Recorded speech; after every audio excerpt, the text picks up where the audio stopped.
tumaze emyaka 5 buchaho getandika okukola n'embazira ttone. Twagala okumwebaza ekyamazima tukoze n'abantu bangi sirabangayo omuntu alanga product n'ajambala ng'ambazira ttone bw'akikola. Ngahogo oluvannyuma lw'okuweza emyaka 5 nga tukola n'embazira ttone tugenda kumukwasa ebirabo. Awadi esooka eva mu Hogo Animal Feeds ng'esiima mbazira ttone gijjeemu manager Linet. Bano bawulira ekifaananyi kino mukifuna gijjeemu mu box okukwase bulungi gitunuze eno katunuze eno bwoti bulungi.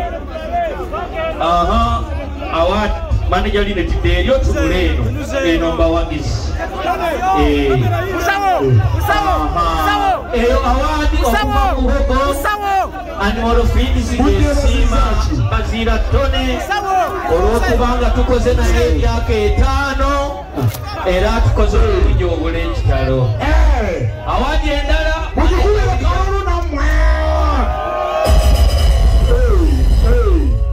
ani akwatirako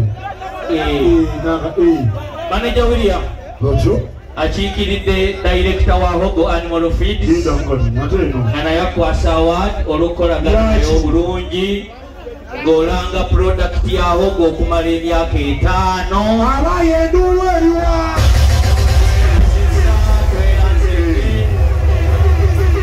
era singa tubadde mu nsi ezaakula tewali kampani kati eyalibadde teranga n'ambazira ttone.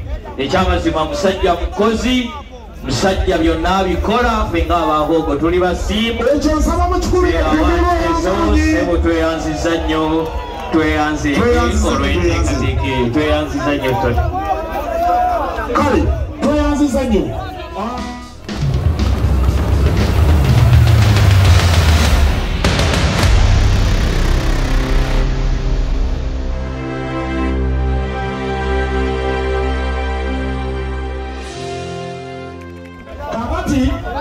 tulina kampuni bagiyita Mogo Uganda.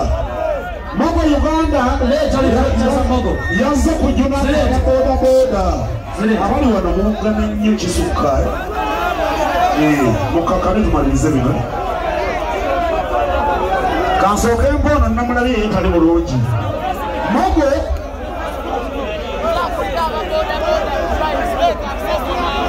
tumalirize kati sokolera kati kampuni ya Mogo eno yazze kuyamba babodaboda ng'olinamu obwetaavu bw'akasente. Genda ku mutimbagano gwaffe okebeere Mogo Uganda.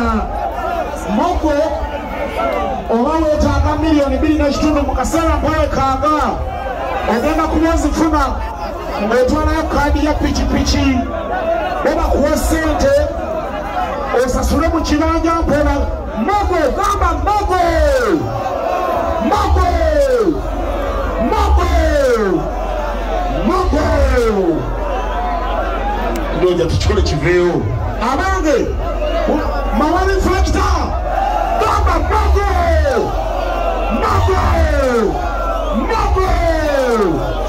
Mogo nachuli zino reflectors zamwe kampuni yakasaba bodaboda kuba waleni bagiyita batya gamba Mogo mugende mweyagala bino byansi. Kampuni yawadde abaana bammwe emirimu reflector zizo mweyagale naki gamba Mogo kale kugambye netandate gamba Mogo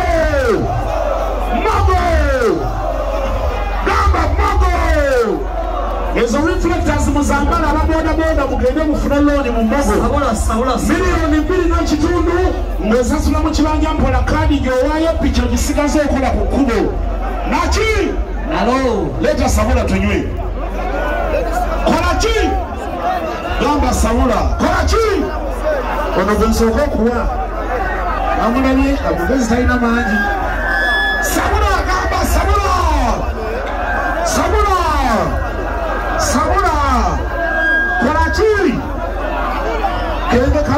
akatamiza kuongeza vibe. Endongo ya minyonyolo wawe mwebale kujja abali katuti kiri kitya tishasi zalaze watu zoku bantu ezaho kozilete mama leta kanika limukulwa mama wangula hogo machi bete nango niyote kofira bwenyikuwa enjagala osirike wala bisengali n'amagezi naye sicho waleko enjagala no janga gitwala ono hogo na chi ezenkofira za hogo pidi concentrate kirungo kikolebwa kampuni bagiyita hogo animal feeds esangibwa wakiso nsosola sibagalirako ddala